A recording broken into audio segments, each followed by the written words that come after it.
Good evening. Welcome to this candidates forum for the school board of the Hastings-on-Hudson School District. My name is Susan Maggiato. I'm the president of the League of Women Voters of the Rivertowns. We're so pleased to be partnering tonight with the Hastings PTSA, as well as Disability Rights New York, which is providing both American Sign Language interpretation and live closed captioning. To see the closed captions, click the button on the bottom of your screen, Show Captions, or if you just have a More button, choose that and then choose Captions. This evening, you will have the opportunity to listen to the candidates' views on issues of importance to the Hastings School District community so that you can make an informed decision when you vote on May 20th. Our timekeeper tonight is Ashley Quigg, a member of the Rivertowns League and a resident of Dobbs Ferry. Our moderator is Susan Ferris, and in keeping with league policy, she is not a voter in the district. She is a member of the Rivertowns League and a resident of Mount Kisco, a longtime league leader in New Jersey and now in New York. We're very pleased to have her with us tonight. Just a word about the League of Women Voters. I'm sure you know the League is a voter service organization, and indeed we are. That's been our mission since our founding in 1920 after women got the right to vote. But we are also an advocacy group. We lobby our legislators on public policy issues at the state, local, and national levels. How do we arrive at these positions? By member study and consensus. Our positions represent the views of our members. So, in that sense, we are political, but we are staunchly nonpartisan. That means that we never support or oppose candidates or political parties. Membership in the League is open to anyone 16 years of age or older. A word about our recording policy that all the candidates have agreed to. Only the entities authorized by the League may record or live stream this forum. Only licensed media, which includes TV, radio, and newspapers, are entitled by FCC regulations to air portions of the recording. Anyone else who broadcasts or streams it must do so in its entirety. This is to ensure that the content of the forum will not be manipulated in any way to create false or misleading impressions of any candidate. The forum is being recorded. It will be available for later viewing on the League's YouTube channel, LWV Rivertowns, and we'll put the link on various websites, including the PTSAs, the school districts, and of course, our own League website. There's no audience participation tonight. The questions the candidates will be answering were submitted by you, members of the Hastings community, either when you registered to vote or when you registered for the forum or by email to the League. A committee of PTSA and League members met on Monday to review the questions. Our role was simply to organize them and in some cases combine questions on a similar subject to include as many topics as possible. And with that, I will turn the meeting over to our moderator, Susan Ferris. Okay. My name is Susan Ferris, and it's my pleasure to be here tonight. In accordance with League policy, I am not a voter in the district. I actually live in Bedford. Before we get started, I'd like to go over a few of the ground rules. The order of opening statements has been agreed upon by the members of this forum, and it's going to be the reverse order at the end for closing statements. Throughout the forum, no comments of a personal or abusive nature will be permitted. Let's remember to put politics before personalities. If there's an issue, I will rule it out of order. Each candidate will have 1.5 minutes for their opening statement. Then they will answer the questions that have been submitted and collated by the League and members of the Parent Association. Each candidate will have 1.5 minutes to answer each question. The timekeeper will indicate when 30 seconds are remaining and will indicate when the 1.5 minutes is over by showing a little sign that says 30 seconds and then stop. Okay, each candidate will be, there you go, there's your sample. Each candidate will be allowed 2 rebuttals during the course of the evening. and those rebuttals have a time period of 30 seconds. So let's get started. There are three candidates. Well, there are four candidates vying for 2 open seats. 3 candidates are participating in this candidate forum tonight. They are Maureen Lennon-Santana, Elizabeth Adinolfi, and David Weinstein. So I'm going to start with question 1, and I'm going to start with Maureen. So if you need me to repeat the question, I'll be happy to do that. Just ask me to, please. Okay, number 1, what is motivating you to run for the school board, and what unique skills oh, I'm sorry, we shouldn't even start with that yet. I have COVID and I think I screwed up here. Let's have an opening statement from Maureen. Go ahead. My fault. I apologize. Go ahead. Thank you. Thank you. So good evening, everyone. My name is Maureen Lennon-Santana, and I'm running for re-election to the Hastings School Board. I'd like to thank the League of Women Voters and the PTSA for hosting this event, and my fellow candidates for their willingness to be a board member. I'm honored to have called Hastings home for nearly 20 years, where I've lived with my husband and 2 children. My daughter is currently a junior at the University of Michigan, and my son is a junior at Hastings High School. I have dedicated my career to public service, working for the federal government in an agency called GSA, General Services Administration, where I rose through the ranks to become a senior leader in my agency. I have a proven track record of business success in leading diverse and complex departments, including organizational resources, acquisition, and facilities management. These roles have equipped me with the expertise to address complex challenges and drive impactful results, capabilities I bring to my work as a board trustee. In my 3 years as a board member, I have listened, I've learned a lot, asked tough questions, and been an integral team member in a year filled with challenges.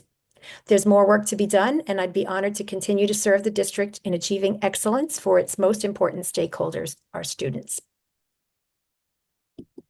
Thank you. Okay, Elizabeth. You're muted. Okay, perfect. Good evening, everyone. And I also would like to thank the League of Women Voters and the PTSA for providing this opportunity for the community to hear from the various candidates, and also to thank my fellow candidates for going down this path together. I am a practicing attorney of 25 years. I think I bring a unique skill set to the task of being a board member.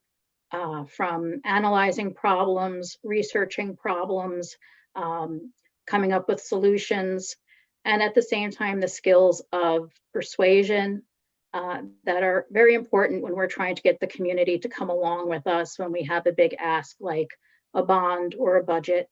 And at the same time, understanding that not everyone can get everything that they want. And sometimes an attorney's hardest job is convincing a client that they need to compromise and settle, and that you can't let the perfect be the enemy of the good. And I think I have the ability to both be the advocate, to persuade, and also at the same time to work to reaching compromise, and to do that for the benefit of our students, our families, and the community as a whole who has a vested interest in our schools. And it's my hope to join the board, learn a lot, but also bring the knowledge and experience that I have in service of the community. Okay, I just want to say at this point, because our next person would have been Rochelle Nelson, and I do want to say that she extends her apologies for not being able to attend. She had definitely intended to participate, but was unable to do so at the last minute. So, okay. And now David Weinstein, please. Opening statement. Hi, everyone. Good evening. Yes, first off, just want to thank League of Women Voters, PTSA, for hosting the event. Obviously, everyone who's running for the board, and just a shout out to everyone in this village who participates and volunteers and votes and cares about this very special place. I grew up in Hastings. I actually went to the co-op, Hillside, all the way through HHS. I graduated in '96. Like a lot of people, I left for a while, but when my wife and I decided to leave the city and come back in 2012, I never really questioned where I wanted to be. I wanted to come home. So I can claim that I grew up here, and I can also claim that I moved here from Brooklyn, which I think is which is pretty neat. So my roots here are deep. My parents are still local. I'm raising my kid here, and I really care deeply about the kind of school system, the kind of village, and really the kind of world that we're building for the next generation. Professionally, I've spent most of my career in TV and media and advertising. That means leading as a head of production, large cross-functional teams, solving problems under pressure, keeping things moving when people have different priorities. And it's taught me how to listen, how to lead, and how to work alongside different perspectives to get things done. So this is a call to service for me. I want to get back to the place that raised me, and I'm really looking forward to having this conversation tonight and hearing what the rest of the candidates have to say, and really excited. Thank you so much. Thank you. Okay. All right. Now we're going to start with question one, and we are going to start with Maureen. So question one is, what is motivating you to run for the school board, and what unique skills and experiences would you bring to the board? Thank you for that question. So I've served on the board for the last 3 years, and I think there's a lot of work, great work in progress, and so my motivation is to continue that great work. I feel like I've been a part of so many accomplishments just in that 3-year span, starting with the Portrait of a Hastings Learner, which kicked off just as I joined and was many years in the making in board members, prior to that. So a lot of work that went into that, and we're seeing that come to fruition as our North Star and our kind of guiding principle. I worked on the policy committee where I had a lot of different policies, including the code of conduct and different hires that we made that, really want to support their success. We voted to allow a tax credit for 2 different groups for seniors that brought the minimum amount into current day standards, which we're very proud of, and then a tax credit for volunteer firefighters and ambulance corps members as well. There was a lot of work on the budget, as you probably know if you've been tuning in, and there's a lot more work with next year, kind of coming right up, and that'll be a challenging year. And then, of course, the bonds. So lots to be done, and my unique experiences in government managing through a pretty big bureaucracy, and my ability to team and be a team player, listen and oversight, procurement, those kinds of things will really come in handy for that work. Thank you.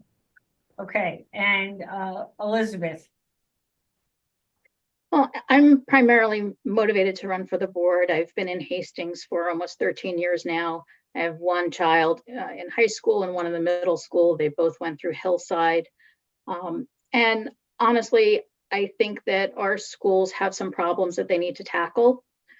There are a lot of parents that I hear from, and I myself have had issues where we don't feel like our children are necessarily getting the best education that they should be, and certainly not what the taxpayers are paying. There are issues of bullying. I have a lot of parents who tell me they think those issues are getting swept under the rug. I think that the schools that we want are not necessarily the schools that we have. And we need to take a hard look at what we're doing and if changes need to be made. And I think I do bring a skill set that will help achieve that in terms of being willing to, look at hard problems, look at things from a perspective of, what is the evidence that supports what we're doing? Make your case, persuade me that this is the right way. And also to turn around and say, we're not on the right path, and try and persuade the rest of the board that we need to take a different tactic. I think I have been part of this community for 13 years. I want to see the community work together and move forward. Thank you. Okay. And David, would you like me to reread the question, or? You read my mind. Okay. What is motivating you to run for the school board, and what unique skills and experiences would you bring to the board? Sure. So I'm motivated to run to the board. I think it's an extension of a lot of the community service and volunteerism that I've already done in this town. But really, what I bring, I know my 14-year-old would like to say that I bring being skibbity riz, and I had to say that. I'm sorry, but I'm going to bring what I bring from what I do at work, and I think that's really going to be the most important thing. I'm going to be proactive and think about the issues affecting us now, but also thinking about future issues that we can address now. I'm going to be as transparent as I can be and push for greater transparency in anything that I do and hopefully what the administration on the board does. I'm going to innovate and consistently work with fellow board members and the administration to improve the district when it's the right thing to do. I'm going to be organized. I'm going to ensure that I come prepared. I ask questions, the right questions, and most importantly, I'm listening. I'm going to hold myself accountable, and I'm going to hold the other members of the board accountable, as well as our administration. And lastly, and most importantly, I'm going to be empathetic. I'm going to show compassion towards our students, our parents, and all residents here in Hastings.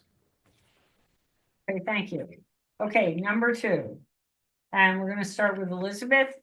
Number two, what do you think is the top short-term and the top long-term priority for the district? And how would you help achieve those?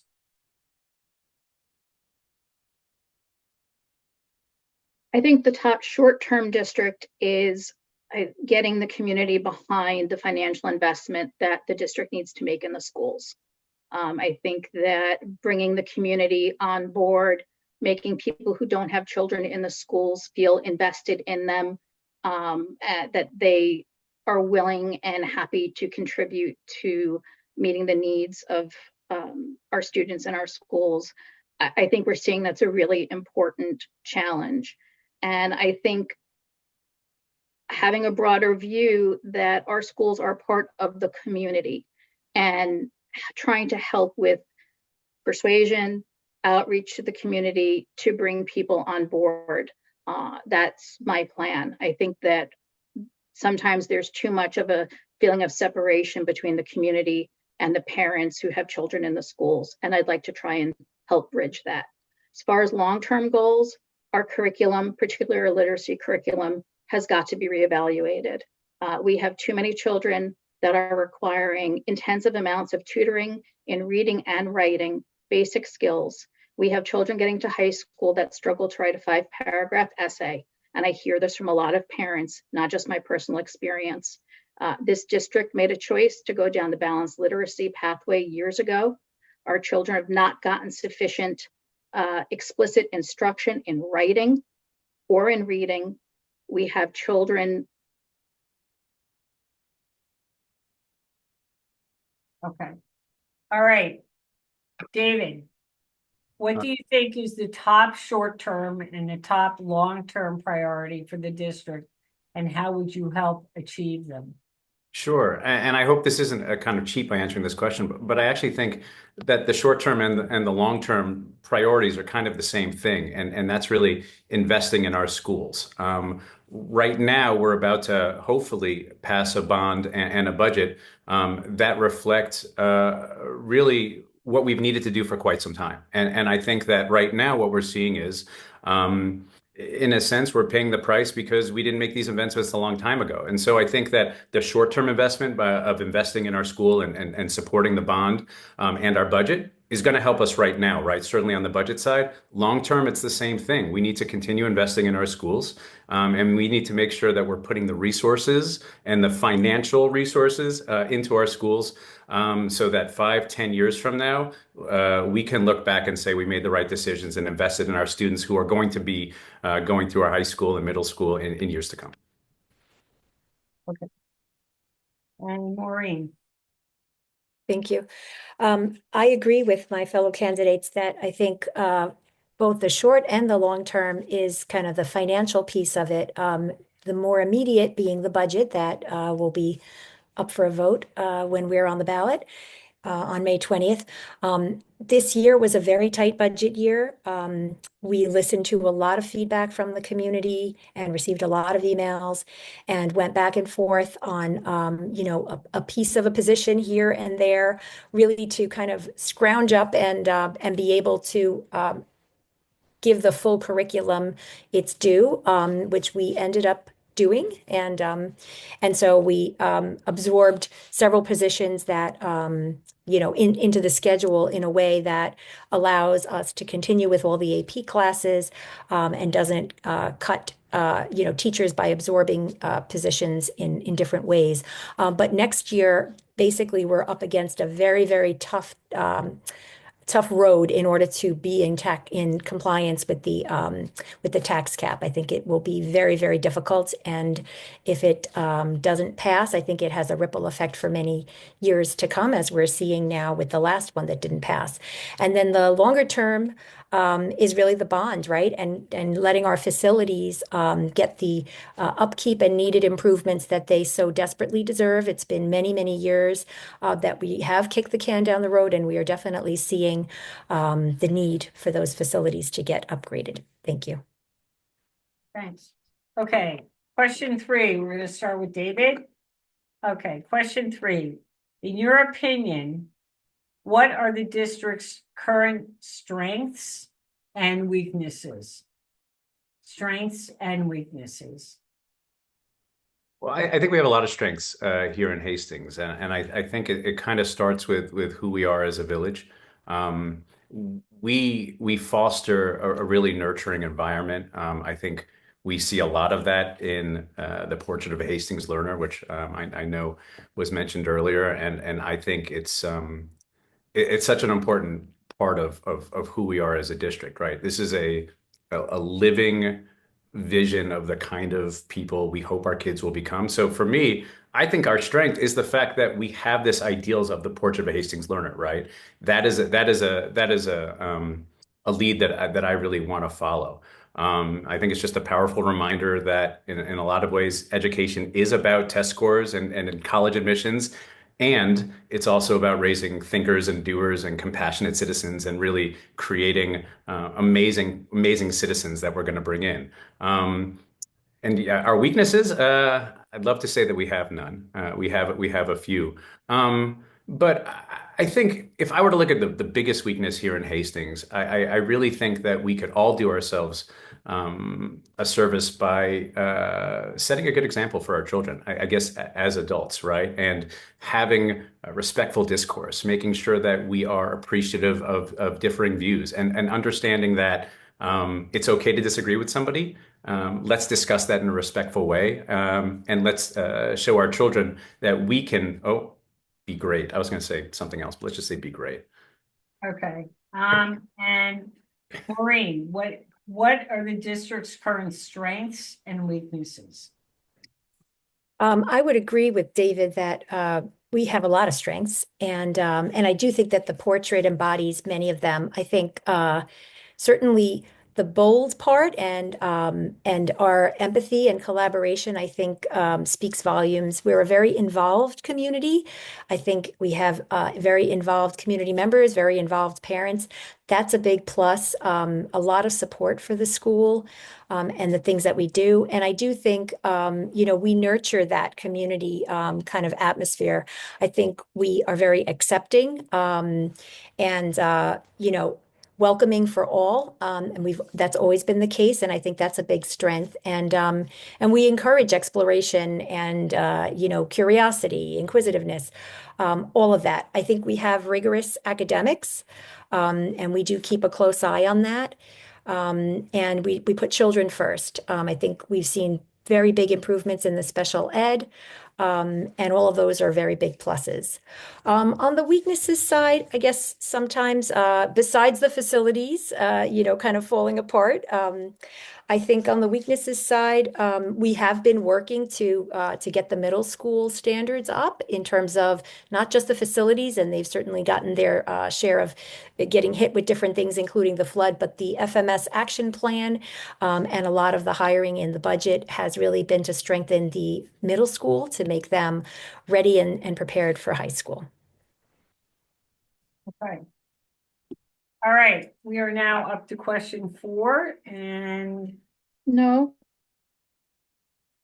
no. I didn't answer 3. Oh, I wrote 3 down on my paper and then I forgot to call on you. I have COVID. I'm sorry. Go ahead. thank you for powering through it. I think that our strength, the school's strength, is that this is such a tight community that is significantly invested in the success of our students. It's also a community that comes together to support members through all different kinds of things. And I think in a lot of ways, that's a great example that we've set for our children. We have some amazing faculty, some excellent administrators. I think Dr. McCursey is a strength. We're fortunate that he's still with us, and I'm happy that he's here. I do think, though, that we have some significant weaknesses. I don't think that our curriculum is rigorous. I think that our children have kind of been shortchanged. I think there's a little bit too much focus on projects that don't really contribute a lot to gaining knowledge or learning.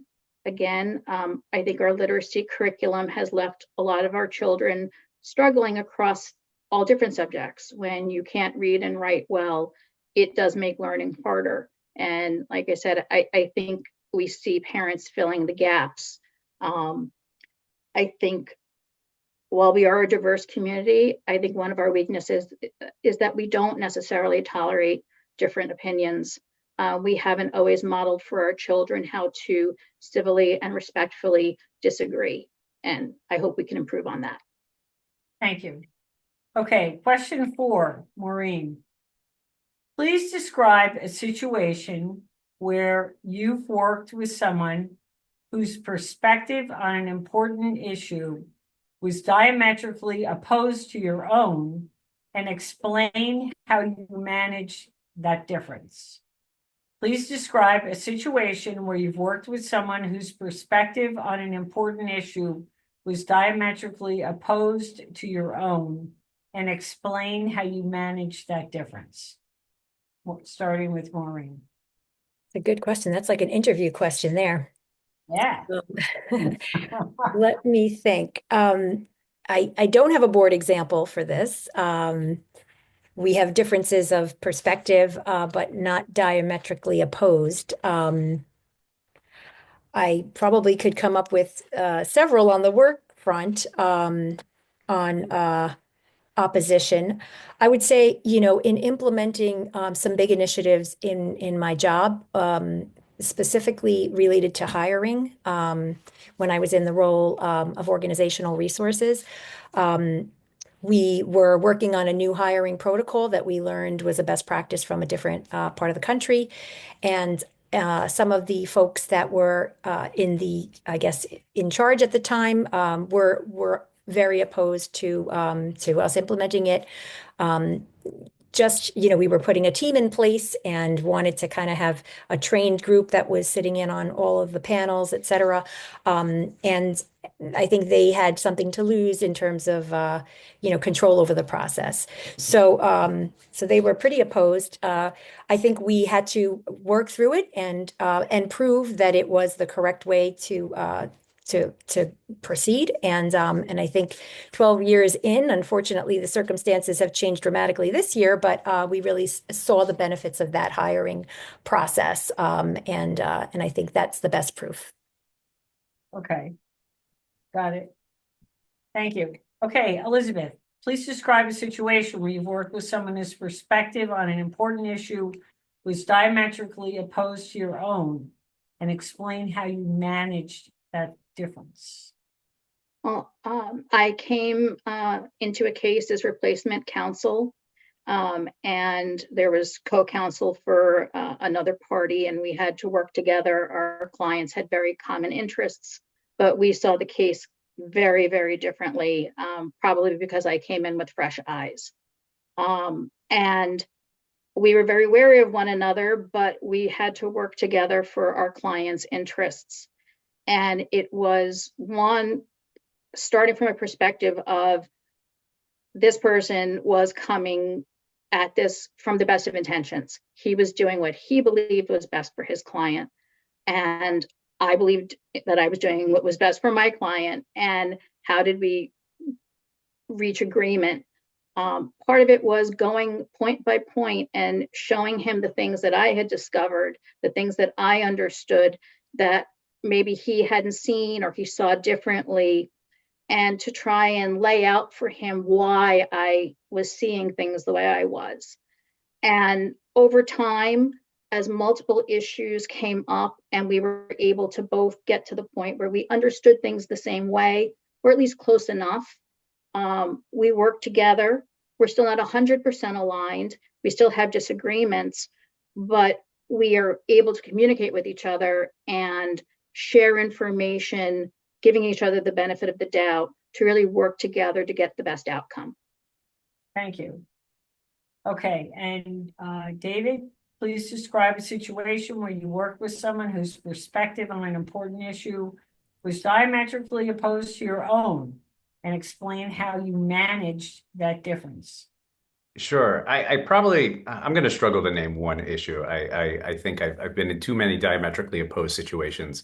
But I will say, just over the course of my career, I really try to approach every problem as a dialectic and not as a binary choice. And I think that's, for me, a really important part of conflict resolution and getting things done.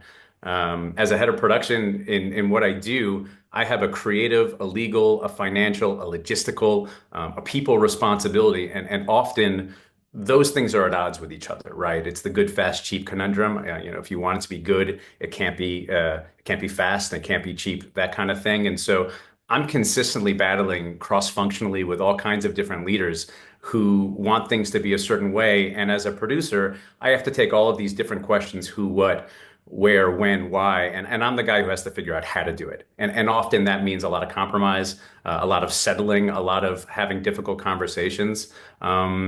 I tell this to my team a lot, and anybody who's listening and has heard me say this is probably sick of me saying this. I like to front load the pain, and I don't mean that in a negative way. I often find when you can get those uncomfortable conversations out of the way up front, they don't come back to bite you in the end. And so I really like having those difficult conversations, getting it out of the way, clearing the air, and making sure we can work together collaboratively.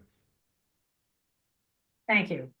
Okay, next question, and we're going to start with Elizabeth. How would you actively implement, not just in theory, but through concrete action, equitable support for all students and families?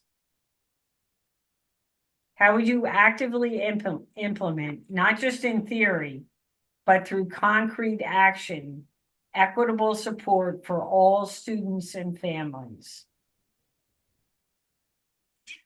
I think you can interpret that question so many different ways. I think as a board member, our job is to set the policies. So it's our job to look at the policies and see where there are gaps or flaws or people's needs are not being met, and then work together to form a policy that the administration and the faculty can then carry out. I think one of the issues that I would like to see looked at is our, anti-bullying policy, because I just know from my own kids' experience and from what I hear from a lot of other families, it's not working as well as we'd like it to. There's still too much of a problem with that. So I think we would need to look at what we're doing. What are the policies? Does the policy say what we want it to say? And then look, well, if it's not working, is there an implementation problem? Is there a training problem? Where are things falling through the gaps? And then look at how we as a district can best address that. But I think you kind of have to take it issue by issue, piece by piece, and start with, what is our policy? Is our policy good? Is our policy grounded in, good research? And then how are we implementing it? Have we trained the people to carry it out correctly? And then see where those problems are. And if there's an issue of training, finding the resources to do that. Okay. All right, David. How would you actively implement, not just in theory, but through concrete action, equitable support for all students and families? Okay, let me try to answer this one. I'm trying to answer a broad question, but practical steps. Let me think about it. Well, I think first and foremost, as a board member, if you want to represent all students, and I think, can you repeat the question one more time? I'm sorry. Yeah, sure. How would you actively implement, not just in theory, but through concrete action, equitable support for all students and families? Yeah, sure. So I think first and foremost, and I've said this in some statements and in my website and stuff. I mean, I think we need to first and foremost we need to support our most vulnerable students, right? These are students who need extra support, whether that's in special ed, whether that's other types of accommodations. And I think the district has done a commendable job so far, and I think we can do a lot more. So what that means for me, and I've been doing this a lot since I've started running, is first and foremost listening to parents, meeting with other groups, meeting with the groups in Hastings who are advocating for those vulnerable students and making sure that their needs are being listened to. I know they're already meeting with the administration. I know they're already talking to the superintendent, but the board can be a supplement to that. And what we can do is listen so that we're prepared when we're meeting with the administration to have all that information at our disposal so that we can support those students and support those families who need it most. Okay, and Maureen. Thank you. I agree that, we are judged really by how the most vulnerable of students feel and their success. So I think, a strengths-based approach would be the best way. I mean, as a board member, we're not in charge of curriculum, so we do take, kind of the lead is the administration. And to Elizabeth's point earlier, the policy aspect is what the board kind of governs, right? So I was on the policy committee where we, looked at the code of conduct and things like that. So policy is kind of the more direct involvement that a board member has. But I would say in terms of support for students that need it, allowing our teachers to have their professional development, to be able to recognize qualities in students and support families, communicate regularly with those families, with the parents, and check in with the kids, I think, in order to see is it working or not. And really from a strengths-based place rather than from a deficit place. I think that would be the best way to, foster an environment where all children can thrive and that students feel valued and empowered to reach their full potential. Okay, thank you. Okay, next question, starting with David. Earlier, you talked about priorities. How will you balance your priorities with current budget realities? Okay. Earlier you talked about priorities. How will you balance your priorities with current budget realities? Sure thing. And I think that's a pretty easy question for me. I think we have a really great administration who I believe knows what they're doing. I think we have some professionals who've been doing this for a long time. And it's incumbent on us as a board to listen to them and to make sure that we're respecting and listening to their expertise. As a board member, I think it's kind of the same thing where I want to make sure that first and foremost, if I'm elected, I'm listening to those board members who have that experience. I'm listening to former board members who have that experience, and I'm allowing myself to kind of learn from their perspective so that I can make informed decisions. With regards to budget and stuff like that, I mentioned it earlier, but as a producer, my job is budgeting, right? I am budgeting all the time, making sure that we come under budget, but making sure that we come under budget and spending money that is spent right for the job. I don't like spending money when we don't have to, and I want to make sure that the money that we spend, especially in our district, we're not always going to agree on it, but it's money well spent. I think a lot of the investments that we are currently discussing are good ones, and I obviously want to support that. And I want to continue to make prudent financial decisions for the district and work alongside the board and the administration so that we're being smart with how we're spending our taxpayers' money. And Maureen, earlier you talked about priorities. How will you balance your priorities with current budget realities? I would say, yeah, the budget is a concern. We just squeaked in under the tax cap this year, and I do see that as becoming a bigger issue next year. I think as we have a zero-based budget in the sense that anything new that comes on or that is a consideration or a want, we look at a coordinating cut, basically. That's sort of the position that we're in. We are in the top 5 districts of the percentage of our budget that goes to instruction, and we're pretty proud of that. Like, there's not a whole lot of fat in the budget. So as priorities come online, for example, this year, we bolstered the middle school. We have to make tough decisions, and we generally cut somewhere else in order to balance the budget and be able to bring it in under the tax cap. So I guess in summation, we're going to have some tough decisions, and in particular, if the budget doesn't pass, it has a really long ripple effect. But even if it does, I think we're going to have some tough decisions and very little wiggle room. So I'll have to use my ability in the government to kind of be creative and stretch every dollar to its maximum. Okay. And Elizabeth talked about priorities. How will you balance your priorities with current budget realities? Well, I think the priority of trying to improve communication with the greater community, trying to bridge the gap between the parents who have children in the schools and people who no longer sort of, have that direct stake. I don't think that necessarily costs us anything. That's a matter of mindfulness. That's a matter of communication. We have communication people. That's an issue of always keeping in mind, what are we doing and how are we pushing it out to the greater community as best we can. So I think that's a priority that is sort of, fiscally, zero budget. When it comes to others, I will have to defer to Maureen's experience on this. I look at the budget. I'm not sure where all the various sources of funding are. It may be that there might be, grant programs that we would pursue if we want to try going in a different direction on something. But at the end of the day, Hastings has a problem in that we have the smallest commercial tax base of, any of the surrounding river towns.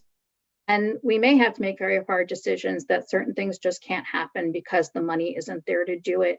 And I think that's something that the board has to work towards with the administration collaboratively and figure out, what's the greatest bang for the buck and what can we sacrifice with the least damage if we're put in that position.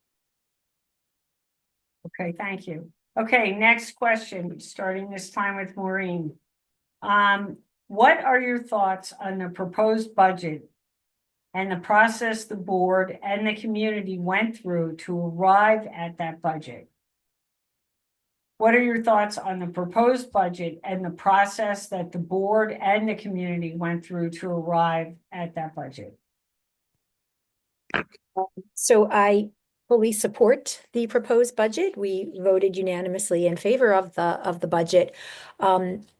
This year, I think there was a lengthier process than usual, and we did have a lot of back and forth, a lot of community input because I guess proposed cuts to some degree, teachers that weren't being replaced, and the implication with some classes that would have been cut, and really looking at class size, et cetera. We really took in a lot of info and input from the community, feedback on, APs and on class size, and it's a weird thing when you're on the board because you can only listen. You can't kind of have that dialogue in the board meeting, but we kind of heeded a lot of that. And to their credit, Dr. McCursey and his administration really did kind of go back and reiterate the budget probably 3 or 4 times to get where we are currently, which was, making us whole for the attrition without sacrificing the classes and some of the other items that were kind of up for being cut. So I think this was a great year that kind of illustrates that process, and I'm hoping that that budget passes. Okay, Elizabeth. What are your thoughts on the proposed budget and the process the board and the community went through to arrive at that budget? I think it's a good budget. I think that there really isn't much room to trim anything. The expenses that increased are not expenses that are optional. Health insurance, retirement plan, like those are things that have to be paid. And I do think that the current board did a great job trying to go back and respond to community concerns and squeeze out what they could. I do think there have been some missteps in communicating with the community. And this goes back to people who aren't invested in the schools right now because their children aren't, attending. They're not paying as close attention. And when the bond or the budget comes out, I don't know that they always feel that they know how to act. There was a forum. I don't think that members of the public understood that they were welcome to attend that forum. You didn't have to be a parent who had a child in the school. So I think that there could have been some better community outreach beyond the people who showed up to vocalize their concerns to the board. I think the board heard those and really tried to be responsive. But again, I think that there could be better efforts made to bring in the rest of the community so they understand what's going on so they can get behind the budget. Okay, thank you.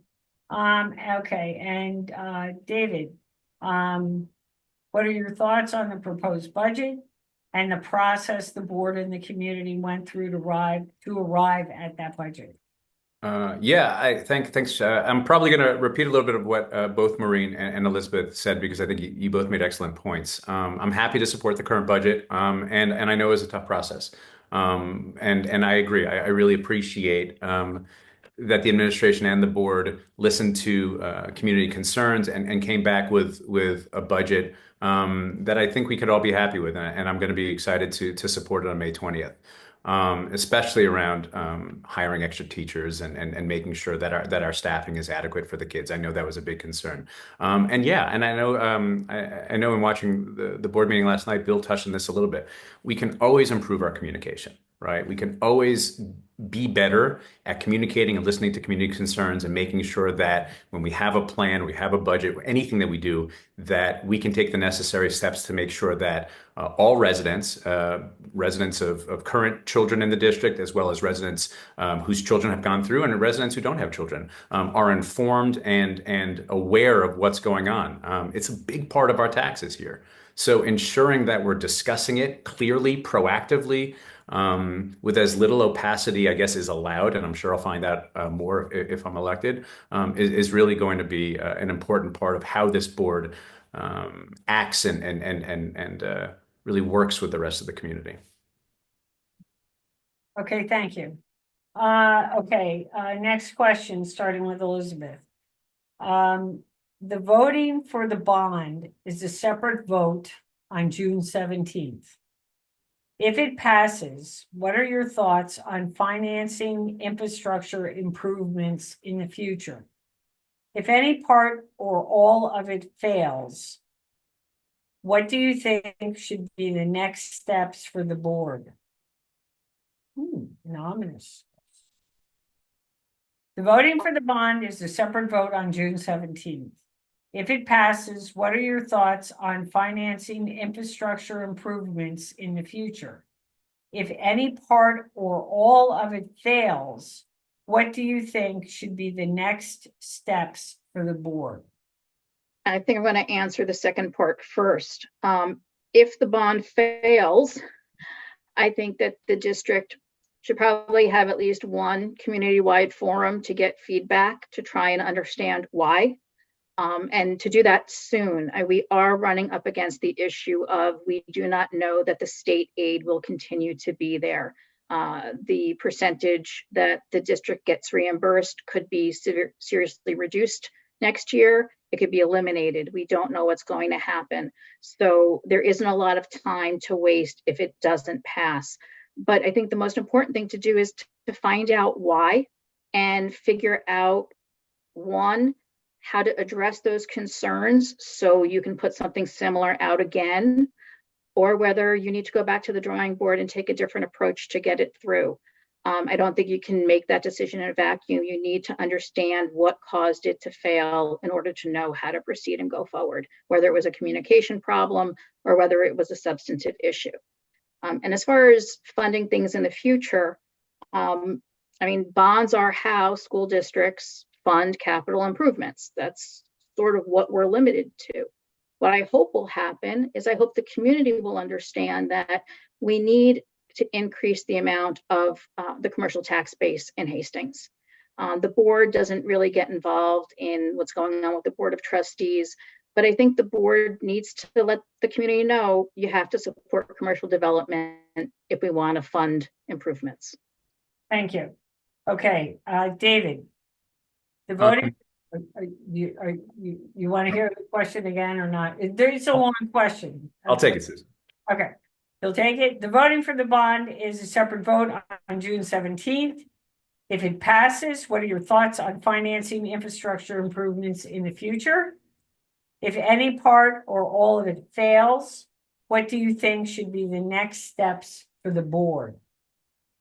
Well, yeah, it's a great question. So I don't know how I'm going to answer this question, but I think if the bond passes, then we know that it's a message from our voters and our residents that the village is ready to make an investment in long-term infrastructure and the needs of our students, and not just the needs of our students. I mean, I'm going to make the argument that our schools are a really big pillar institution in our village, right? We all root for the Yellow Jackets. We're not just rooting for them when our kids are in school. I think village pride is really important. So I'm always going to make the argument that our schools, our buildings, our pride is a big part of who we are. But I really hope that the bond passes. I'm sorry. And to Elizabeth's point, I agree. If the bond doesn't pass, or at least parts of it, that's a referendum on what our village wants. And so I think that this is why we have these votes. It's really important to understand the needs and the wants of all of our residents.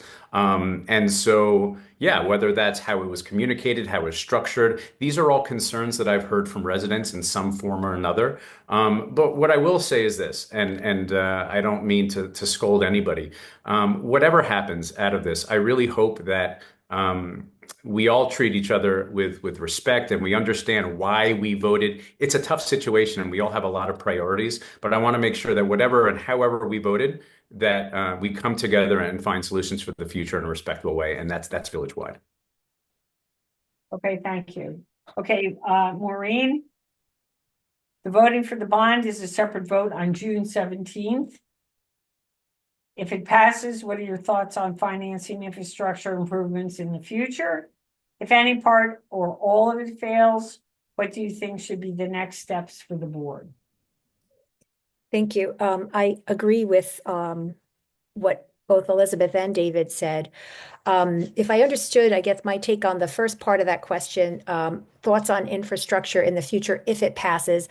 I guess my take on that is that we have to get into a better rhythm of having smaller projects, more timely rather than kind of wait and have our buildings practically falling apart in order to have a bond that, becomes more expensive and raises eyebrows for that reason. But the facilities are really falling apart. So I would say if it fails, I do like Elizabeth's suggestion of immediately going right back to the drawing board and finding out, why did it fail? I mean, I think, both the first part and the second part, the first part we're calling critical infrastructure, but, in terms of kind of the spine of the building and the mechanics, but the second part is equally needed for the flow of the building, for the kind of the jams that are in the hallways, and it really kind of frees up space that the cafeteria occupies by relocating it to create a much better flow that's much more functional, accommodates our special ed kids in a way that they have not been accommodated. They've been kind of, in the hallways and working in inappropriate sized classrooms. So I think there's no doubt about it. We have to go right back to it. It's not going to get cheaper. The funding is at risk. The state reimbursement is at risk. We really have to find a project that works for the community. Thank you. Okay, next question. We're going to start with David. Okay, technology is here to stay. Chromebooks, AI, cell phones. What do you think are the challenges our school faces managing technology based off of its current practices? And do you have a vision of how to maximize technology to grow our Hastings students? Yeah, sure. Thank you. This is a really important one for me. And I know a lot of the conversation is obviously around, AI and your opinion on it, whether you think you like it or not, it's here to stay. And I use it in my life and my work career, and I'm using it on a day to day, and our children are going to, and it's going to be a big part of their life. And so, for me, if they're anything like me, they're using it to vibe code or just create apps or even help them write or support their writing. And I am really optimistic that we're going to come up with solutions to kind of help integrate our technologies into our classroom. With regard to kind of technology overall, though, I do have genuine concerns around the amount of time our children are spending on screens throughout the school day. My wife and I have spoken to a lot of other parents about this, and I have real concerns about the overuse as well as the abuse on the middle school Chromebooks. I don't have experience for the other schools. And I really think that the technology that we have needs to be a tool, needs to help our children learn, but it can't be a distraction. And the last thing I want to do is put teachers or the administration or anybody on blast. But I know for a fact that a lot of our children, when they have downtime, they're on their Chromebooks and they're not doing educational things. I know that the kids have all learned workarounds to get onto TikTok and other kind of things on their school issued Chromebooks, right? I'd like to tighten up kind of these loopholes that we have, these little, and make sure that our school is taking this issue seriously. Okay, thank you. Technology is, okay. Maureen, technology is here to stay. Chromebooks, AI, cell phones. What do you think are the challenges our school faces managing technology based off of its current practices? And do you have a vision of how to maximize technology to grow our Hastings students? Well, let me start with the second part first, the maximize technology to grow the students, because I do think, to David's point, it is the future. So we can't just kind of bury our heads in the sand and say, no technology for anybody. I think, things like coding, we're hearing about robotics in the next meeting. I'm very excited to hear about that. Leverage it, and coding is becoming sort of a basic skill in this age. So I think really kind of leaning into the things that really are going to serve our students as they move through high school and college, and exposing the younger ones to to some of that to the degree that their interest is piqued.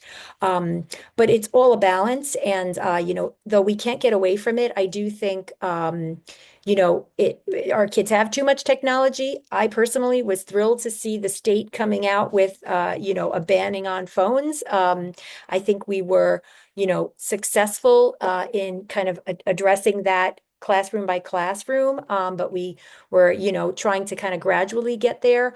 I think phones are a problem. They're, an addiction in some cases, and create issues for kids. Just, it's everyone's best self is what you're seeing on their Instagram and TikTok, and I do think that balance is really important. How to get there perfectly is going to be difficult, but I think the phone ban is actually a very good thing, and let them talk more to each other instead of being on their phones. Okay. And Elizabeth, technology is here to stay. Chromebooks, AI, cell phones. What do you think are the challenges our school faces managing technology based off its current practices? And do you have a vision of how to maximize technology to grow our Hastings students? I think the challenges are that the technology is just so tempting. It's, very tempting to use a video that the kids will watch in a class instead of having them read. It's very tempting to have them, type up instead of practicing their handwriting. I do think that the district needs to look at the fact that we are not reading and writing enough, and we're using this technology a little too much, especially at the younger grades. Also, AI is here to stay. I mean, lawyers are getting in a lot of trouble for trying to have AI write legal briefs for them. I think it's really, really important that AI and the technology never become a crutch for our students, that they have the ability to write whatever needs to be written, to learn whatever needs to be learned without AI. AI then becomes a tool that they can use. And it's really important that we do not let AI become how our kids get their work done and how they learn, because, that's the technology that's there. I think that the district really needs to have a very firm policy on that. I do think that the cell phone ban and how that's going to get worked out is going to be a big challenge for the board to work on in the next year. I do think it's really important. The kids do need to get off of their phones. But I do think that we need to really equip them to function without as much technology. Okay. Let's see where. Okay, so we're back to Maureen is number one. What do you think of how the district currently handles incidents of bias? Maureen, what do you think of how the district currently handles incidents of bias? I mean, I think, if I'm understanding the question correctly,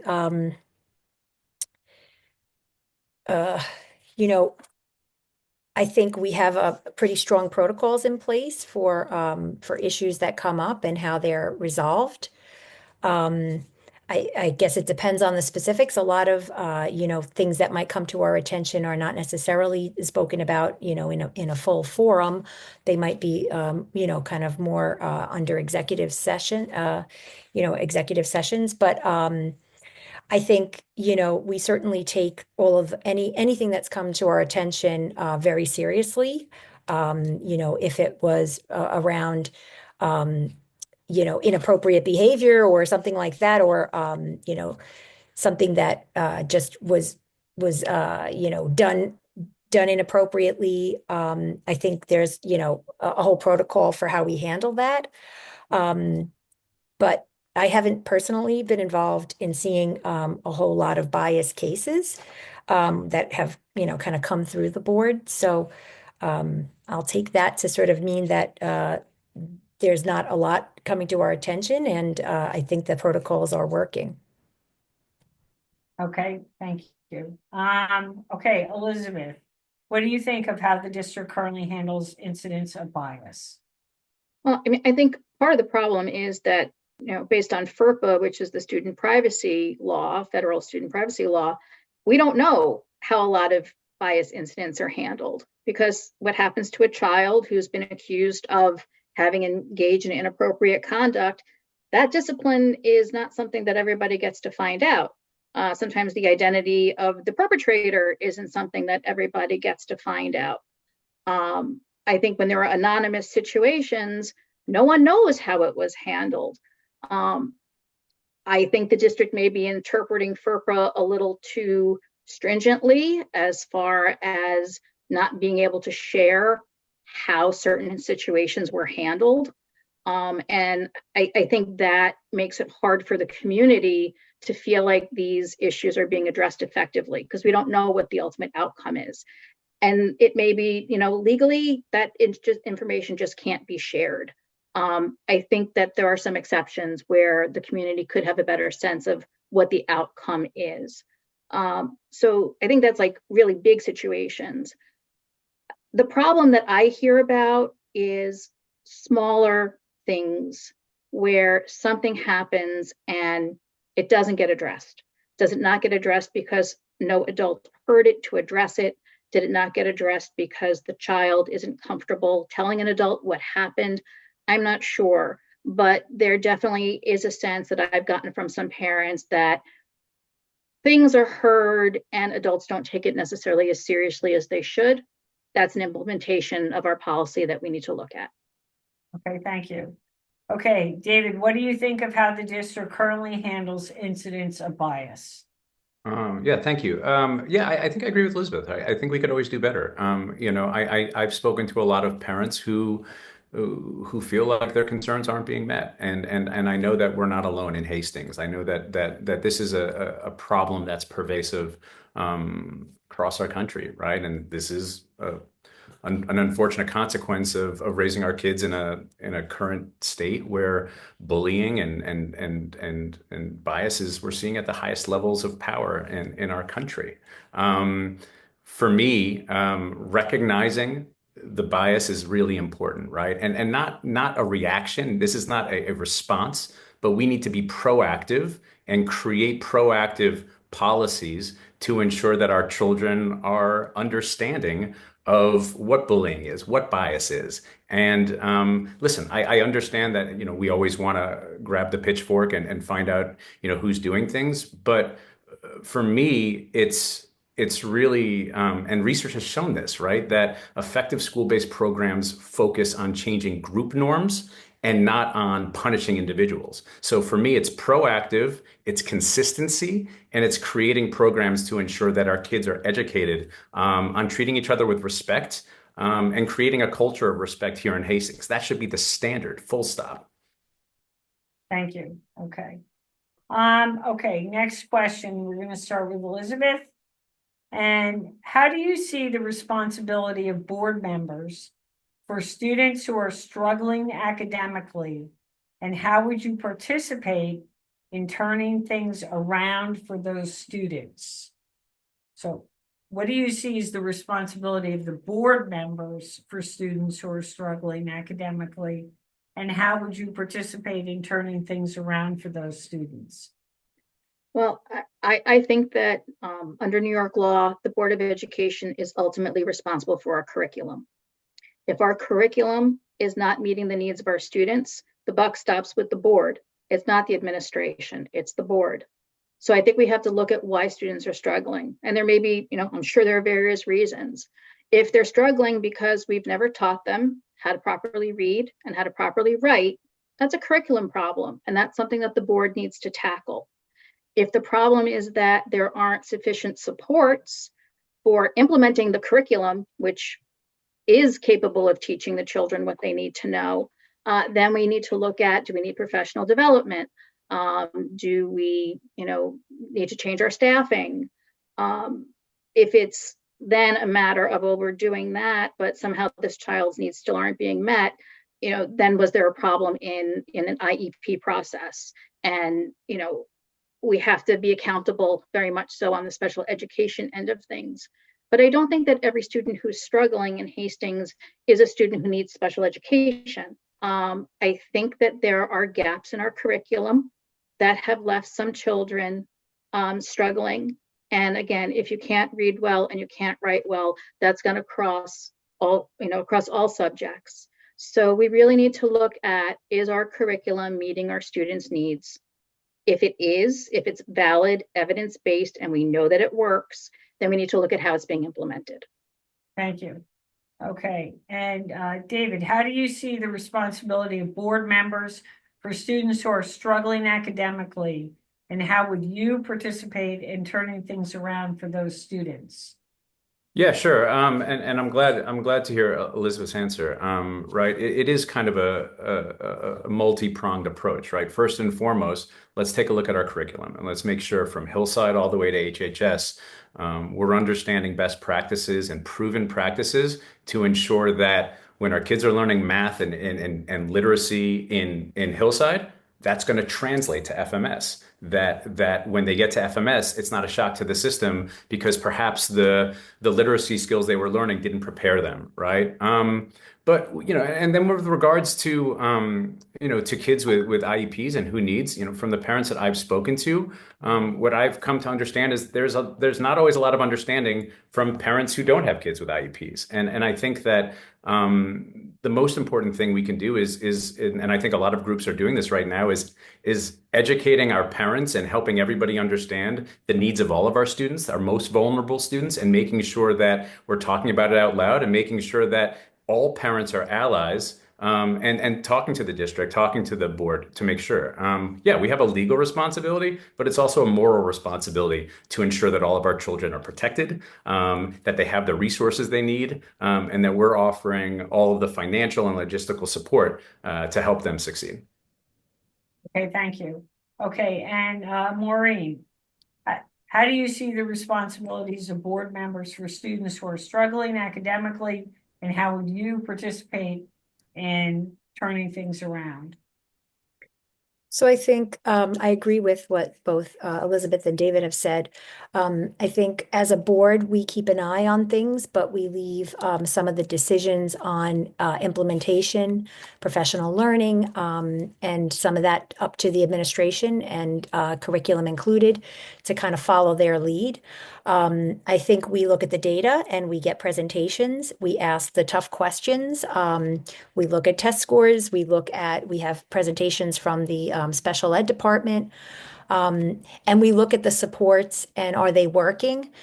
So all of that is kind of in the oversight role that the board plays, but it's generated from the administrator and in particular on the curriculum from the assistant super for curriculum. We hear from the community as well. So I think we have different kind of mechanisms that we look at. But obviously, caring for the students that are struggling is a high, is a really something that is a must.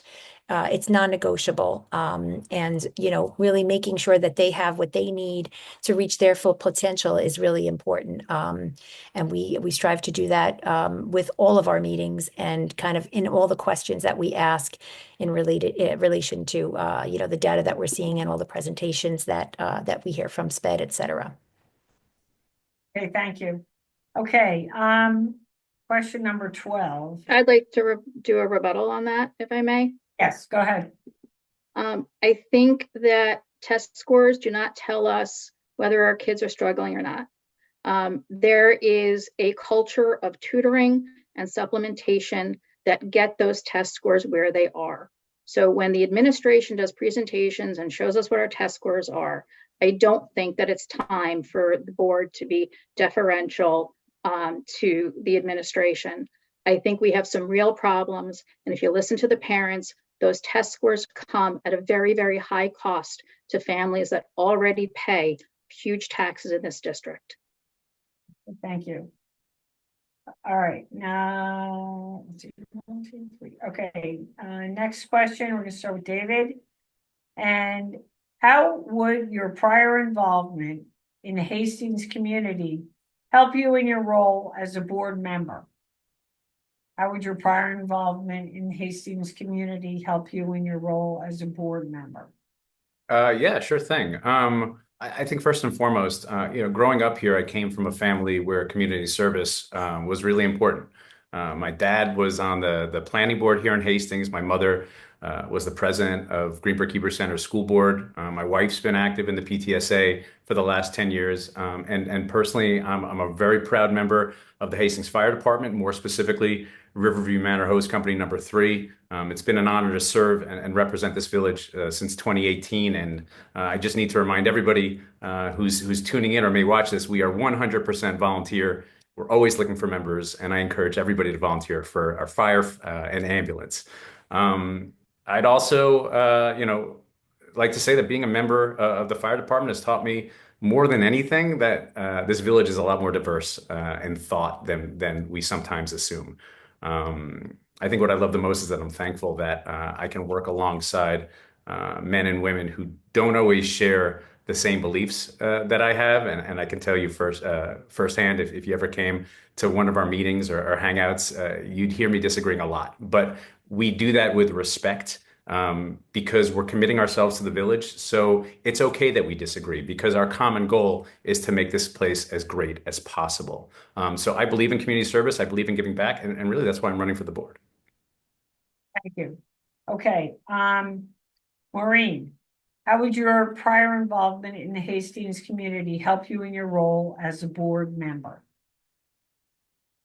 Well, I think the obvious kind of answer for me is that I am a current board member, and that has really it was a steep learning curve, but that is obviously the best training on what a board member does and the role, kind of staying in your swim lane, getting up to speed on a lot of the different policies and kind of what to be involved in, what you can ask questions and debate on, and some of the dynamics of the board. I also volunteer at a nursing home. Prior to being on the board, I was involved in the PTSA and the building leadership team, which is kind of what piqued my interest. But my experience on the board has been a good one. I think, my peers rely on me to kind of stretch the dollars and point out things, nuances in the contracts or in the procurement regs, follow the rules, and kind of all the things that are in my sort of normal arena in what I do. I think that my peers have kind of come to rely on me for that. And we're a pretty high functioning team and like to give it another go. Thank you. Thank you. Okay, and Elizabeth, how would your prior involvement in the Hastings community help you in your role as a board member? Well, I think when I first moved to Hastings, I got very involved with the food pantry. And I would say for probably about 9 years, I coordinated community-wide donations to the pantry. During the pandemic, I took over the task of ordering and coordinating everything that the pantry needed because we could no longer find supplies to have people donate through Amazon or go to Costco.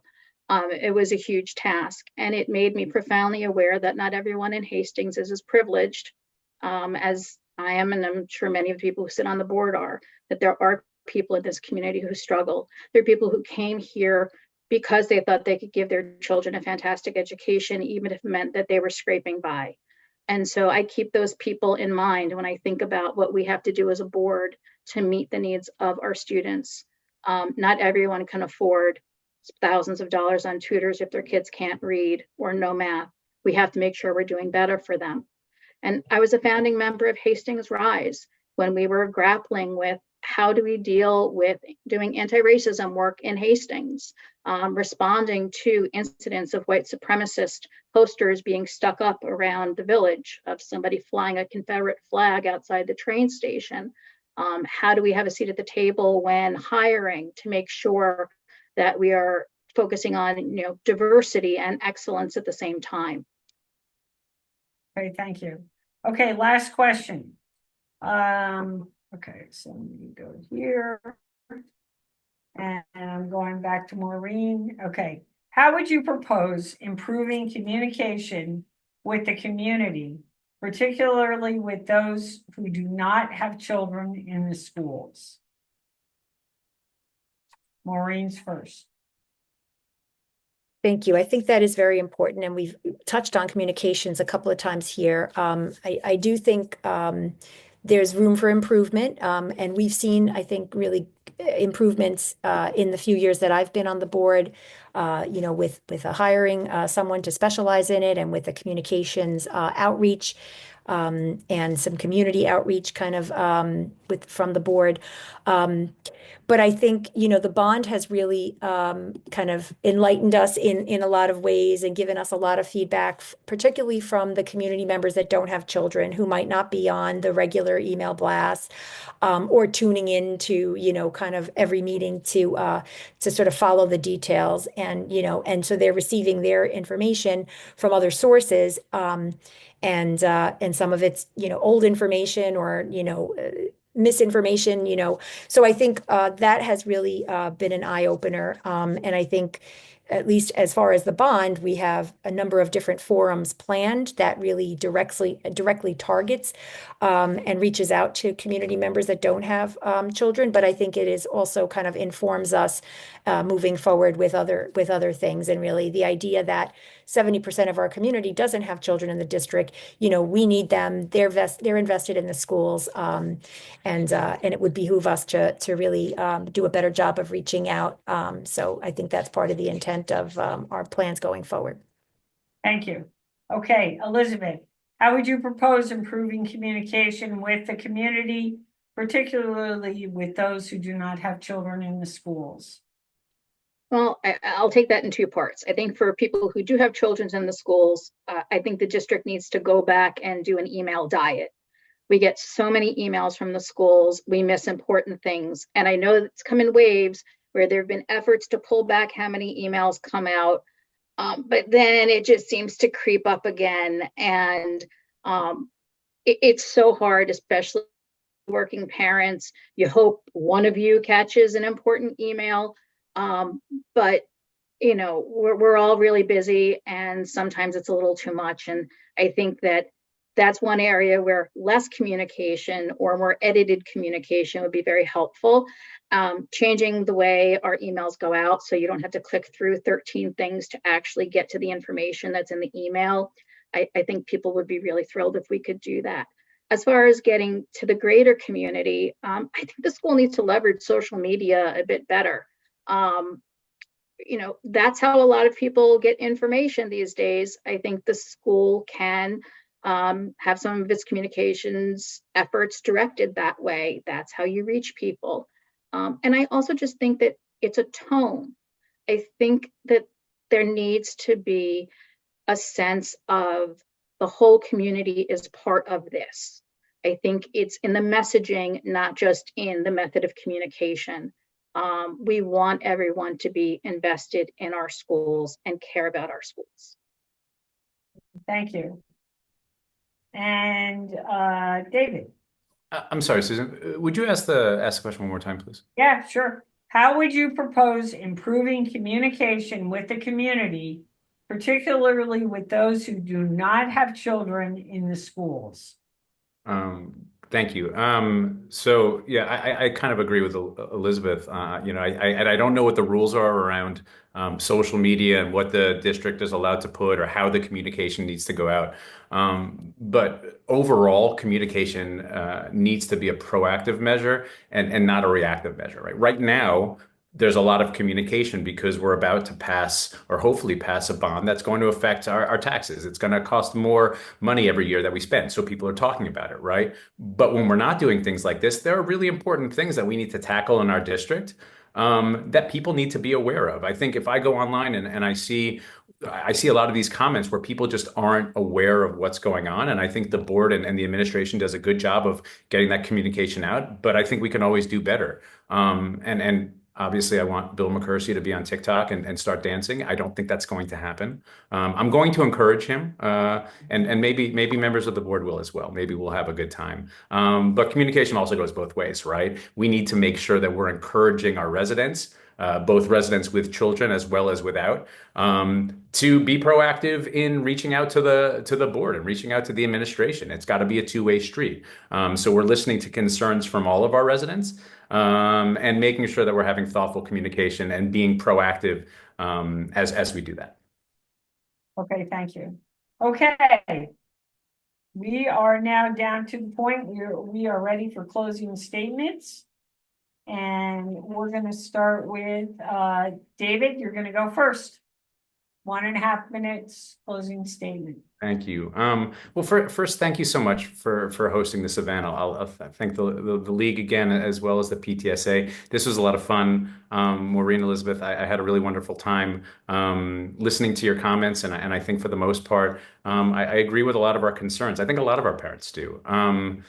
We have some really important issues that we need to tackle that are going to be what sets our community up, and not just our schools, but what sets our community up in the future.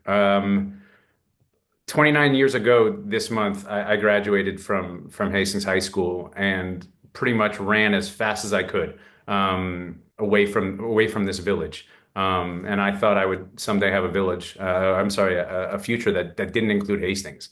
And I'm sure there are a lot of kids like me. But what I realized in coming back and choosing Hastings as my home again, investing my time and energies into organizations that help my community. I mentioned fire. I'm also a friend of the Youth Council. I know, Elizabeth, you mentioned the food pantry. These are important organizations that we need to support. And I've come to really, truly fall in love with this village and see my journey as a parent give me a view of Hastings I didn't have as a kid. So we have a lot of decisions to make in the next few weeks and the next couple of months, but in the next few years, and I'm really looking forward to being a part of that as a member of a board and committing to all of our students and making sure to be a voice for everyone in this village. And thank you. Thank you.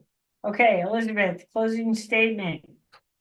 90 Well, seconds. I would like to thank the League of Women Voters and the PTSA and David and Maureen. I've enjoyed this. I've enjoyed listening to you and hearing your thoughts and ideas. I would be honored to serve this community on the school board. It's an enormous responsibility, but it's one I would look forward to taking on. I have tried to be there for this community when a need has arisen, and I see a need with our schools. I maybe don't have as positive a view of them as David and Maureen do. I see more weaknesses and I see more problems. I see great potential and I see great resources. And I would really like nothing better than the opportunity to serve the community and make sure that we are really giving our children the best education that they can have, one that the taxpayers are entitled to for their taxpayer dollars, and to make sure that our children can go out in the world and have a life completely separated from Hastings. And then there are those who can come home and spend the rest of their lives here. We need to prepare them to go out into a big world where not everyone's going to agree with them, where not everything is going to be as safe and as nurturing as Hastings is.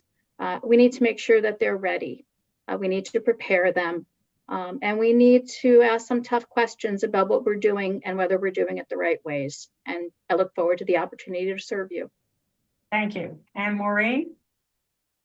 Thank you. I also want to echo a big thank you to hosting this and getting to meet David and Elizabeth. I think this was a cordial, very pleasant discussion. So it was good to hear your views on things. In my 3 years of service on the Hastings-on-Hudson School Board, I have really enjoyed it. I've had the privilege of helping to guide our district through some big challenges, including the budget constraints and navigating the capital planning process for almost a year and a half now. And most importantly, ensuring the continued success of our students and the support of our faculty, because teachers are the heart of our schools. I'm deeply invested in the work that's already underway. I've worked diligently to maintain that standard of excellence, to question things, to weigh in on things, and to come to consensus and move our district forward.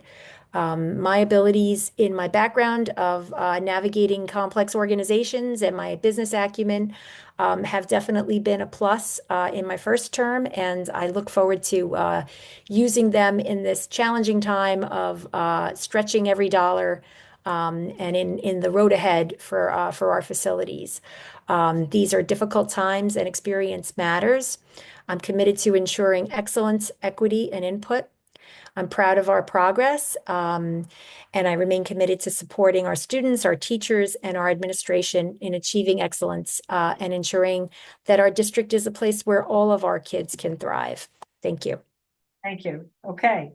I want to thank all the candidates for their participation tonight and remind you that the event has been recorded and it will be made available following the forum on the Rivertowns League YouTube channel, LWV Rivertowns, and on our website, www.lwv-rivertowns.com.